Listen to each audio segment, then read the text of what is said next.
You thought I forgot about this shit, did you? Didn't you? It's your sleepless god, back with a very old video, actually, kind of. What if Midoriya was Big Chill? Now, if you haven't watched the previous parts of this series, there's now 20 in all. Probably one of my longest running series in the world, but you in the world, yes. This is probably my favorite series as well. I'm going to do other Ben 10 series because I love the characters Ben 10, but now we're going to start the recap. So, last time we left off, and it's been a while back, Annabeth is pregnant now. And now she's a lot more clingier to, Percy.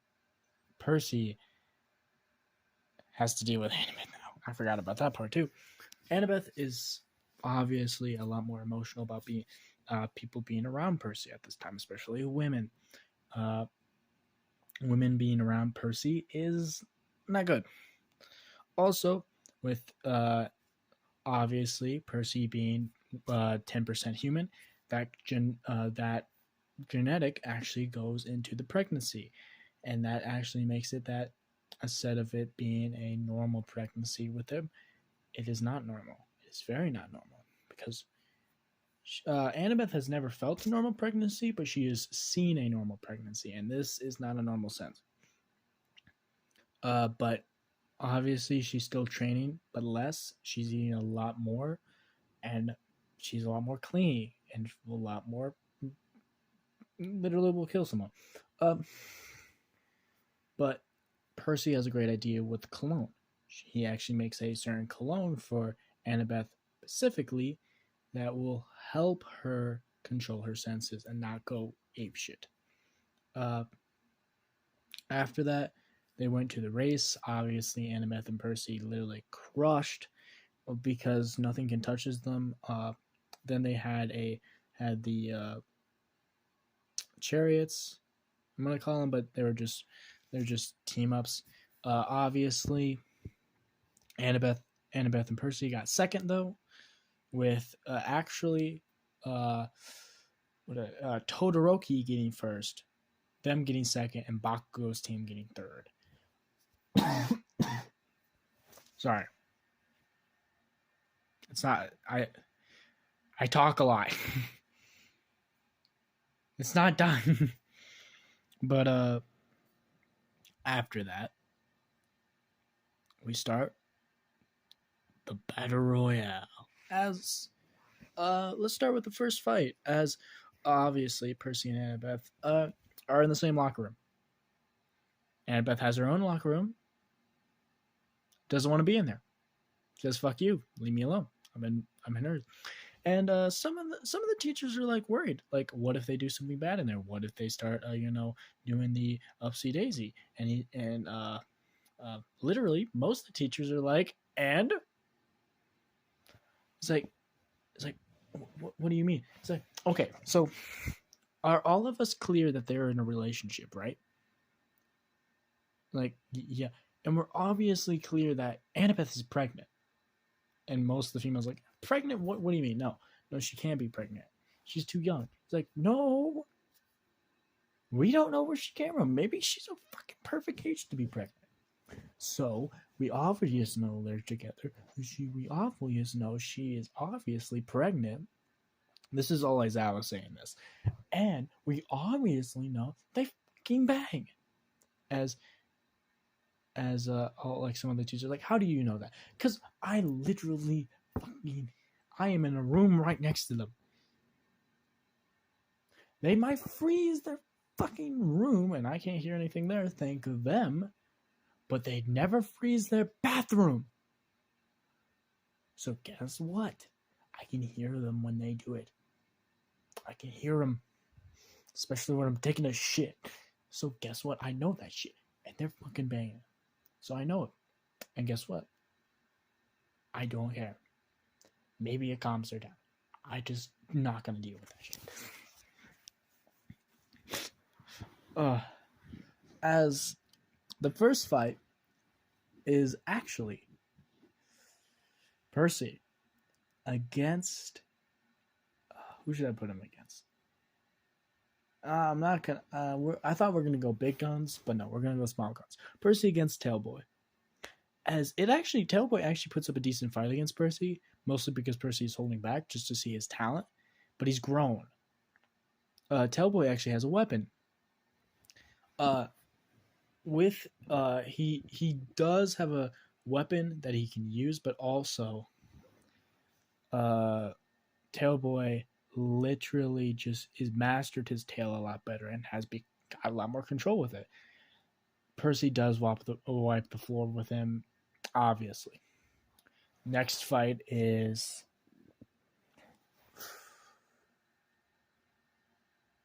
Denki Kaminari against against Copy Quirk guy. Now, he doesn't even get close. Denki knows his quirk now. He has to touch him to copy his quirk. So what he does, he kept him at a distance and shocked him until he literally passed out. Denki becomes dumb face again, but still, he does basically become looking Denki's girlfriend's like, God, please, fucking someone get him off the stage. It's too hot. It's like Momo and Mina are both like, how? Earjack Girl's like, how? I'm not. That's fucking romantic. What do you mean? As the next fight is Bakugo against fuck, what should I put him against? Oh well, we're gonna do it now. Bakugo against Floating Girl or Raka, but the fight goes a little bit differently, mostly because Bakugo is more controlled with his quirk. He's not letting his anger and his rage and his instinct let him drive what he needs to do. He's letting his power do it, and he's letting his strength do it, and he's letting everything move as an instant, as like everything moving. So yes, Araka has a great strategy and drops rocks on him, but he just flies up in the air, destroys all the rocks, and then explodes her on the way down, limiting the explosion by destroying all the rocks. Now, next fight, Annabeth against Mina. Now, this is basically because Annabeth is not holding back anymore, mostly because she is very much pregnant.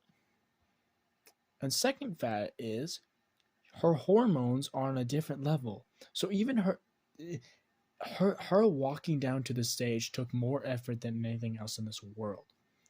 It was basically like holding up a Mount Olympus, just getting away from Percy by any distance. Yes, the cologne helps by a lot, more like perfume, but it still does not match his warmth, his feel. It only matches his scent, his smell. So fast and easy, just straight up. When they say go, she just push her out of the field as fast as humanly possible, and goes back up front stage. As now it's Percy's turn, as it's him against Mind Control guy, as he already doesn't talk that much anyway. So him just walking around him as he's talking all this shit, as Mind Control guy is like, he's like, I know you have like a little girlfriend, blah blah blah. He starts talking about his mom, as he's like, yeah, your girlfriend's a fucking slut.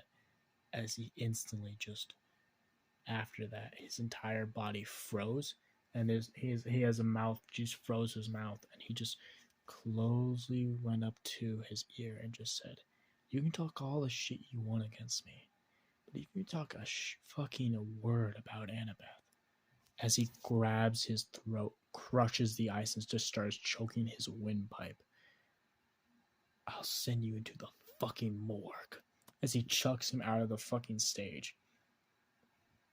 And he looks over at and he says, you would have a powerful ability if you weren't so fucking weak, as he walks away. As he took it by heart. he realizes that all the excuses he's making are not jack shit because everyone else is working hard here. Next fight, Bakugo against Kirishima. Kirishima fights valiantly and actually does a better fight than he did in the anime only because of Midoriya's training, as he's swinging back and forth and actually gets a fucking good left hook, body hit, some couple jabs in, but sorry, strength is nothing compared to ability. As Bakugo gets him behind and just explodes him, sending him out of the field and making Bakugo the winner. Now this one, it might be some controversial shit, but actually, we're going to switch it up and actually going to do Annabeth against Todoroki. Now Annabeth is not happy about this at all. Because Annabeth is already literally on the edge of, like, just going to break someone's arm so she gets out of the competition, or walking off the field so she doesn't have to go to another fight. But Percy's keeping her like, come on, bro. Like, she's like, he's more like, come on, like, do it for me. I'll do that thing that you like in bed, as as that one word, just be like, fuck shit, god damn, you won, yeah, you won. I get to peg my I'm joking, but am I? You'll never know. As Todoroki fought Annabeth, and it was a hard fight. Todoroki uses every ability he can, but Annabeth's too quick, Annabeth's too fast, and she is too, right now, fucking just ready to kill. He does go full blast, and sending everything he can. Does not work. She grabs his throat and chucks him out, as he says, I can't believe I used my fire bill on my father. As Annabeth walks up to him and says, grabs him by the shirt and lifts him up. And says, I'm not here for big speeches, but what the fuck are you doing? He's like, what? What do you mean? He says, you gave maybe 25% of your power that entire fight.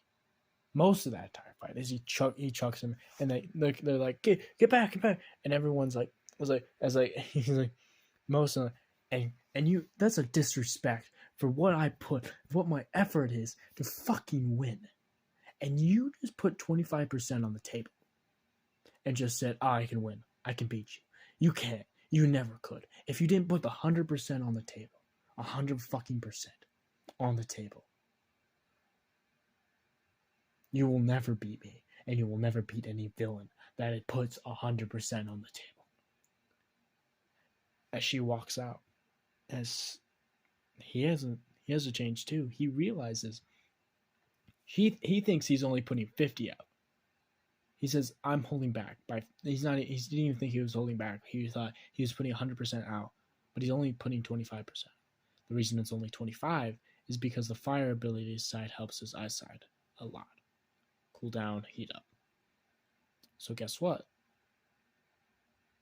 He only putting 25% out, and he thinks he's gonna win against Annabeth. Fuck that shit. Not allowed. Now, main fight is Dark Shadow against Mina.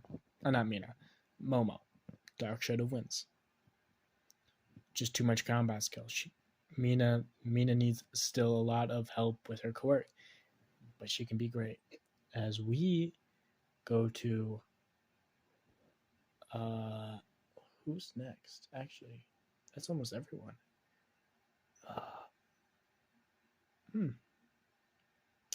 Speed Boy, or aka Speed Boy, against Electronic Girl. Obviously, same thing happens. He takes over his ability for a couple minutes. Then she walks out. After that, it is Percy against Dark Shadow. Dark Shadow puts up a hard fight. Hard fight. But doesn't win. Also, yeah. Earjack Girl also gets crushed by Bakugo, not by Bakugo, by Kirishima. Forgot about her for a little bit. Sorry there. But yeah, he puts a hard off fight, but you cannot beat basically turning invisible and freezing. Now it is Denki Kaminari against Annabeth Chase. I think I only did that as instant freeze. Not even close. Not even a fight. Now we're doing the fight that you all been waiting for. Bakugo Katsuki against Percy. As this is a hard fight. First attack. Bakugo goes for an explosion in the back, flips all the way around and tries to do an explosion above. Percy does a flip in the air, grabs Katsuki by the face and smashes him into the ground. And then it goes intangible. Bakugo knows this move, can't see him, but explodes the earth so a dust cloud goes up and he starts flying into the sky, sending explosion after explosion down to the ground to break up the earth, break up the field. As he does a concentrated blast of just like he's doing like 7 concentrated blasts at once into his fist, and he just slams it down where he thinks Percy is, and he makes a massive crater. Percy freezes one hand, as before he can get to the other hand, Bakugo flips around and just explodes where he thinks he's at, making more and more dust clouds covering his position. As he realizes you can't hit what you can't see, as he makes like more and more dust as he starts exploding the ice that's on his hand, as he's like doing like little pops, not the big ones. As Bakugo turns around, pulls up both hands, and just like cracks his bones. Like truly cracks his bones. He uses everything he has to make this massive explosion. As he just hears a little voice around him just say, "I was behind you the entire time." As his entire arms are frozen. As Bakugo gives up. And he feels good. He feels great. As the last fight, it's Percy against Annabeth. As this is what fight we're gonna start off next time. I hope you guys like the video. It's coming back. I'll see you guys later. Goodbye.